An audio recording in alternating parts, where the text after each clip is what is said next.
परम शांति। अभी वो कहते हैं कि शिव बाबा हमें लेने आए हैं और हमें अपने घर जाना है, घर जाना है, अब घर जाना है, अब घर जाना है, अब घर जाना है। कब से कह रहे, कब से कह रहे जो। तो शिव बाबा तो ऊपर परम धाम में है, वो न कभी आया था, उसको पता ही नहीं है तुम क्या कह रहे हो। वो तो न लेखराज में आया न कभी में आया। दादी गुलजार में भी हुआ था, लेखराज की आत्मा था और बेहद का बाप माना, बेहद के बच्चों का बेहद का आकारी बाप। उसने गॉड रेड द्वारा बेहद की बातें की है, हर वाणियों में बेहद का बाप है। तो परम धाम तो तुम जा ही नहीं सकते। और उनका परम धाम कहाँ है? वो तो कहते चांद सितारों से ऊपर परम धाम है। तो उनको तो परम धाम का ज्ञान ही नहीं है, परम धाम कहाँ है। और इनकी वाणी थी हर सितारों पर अपनी अपनी दुनिया है, तो वो तो वाणी काट दी।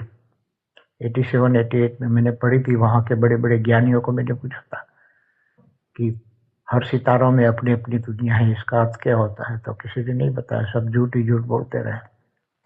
तो ज्ञान के आधार से बेहद की वेदों शास्त्रों के हिसाब से ज्ञान से समझे तो सितारा क्या है? एक सितारा एक सूर्य है। और शास्त्रों में लिखा है कि एक ब्रह्मांड में एक सूर्य होता है। तो ऐसे जितने सितारे दिखते हैं सब सूर्य है, और एक ब्रह्मांड में एक सितारा है, तो जितने सूर्य दिखते हैं इतने ब्रह्मांड है, अनंत कोटि ब्रह्मांड है। तो ये सब ज्ञान है। तो परमधाम तो ब्रह्मांड में परमधाम होता है।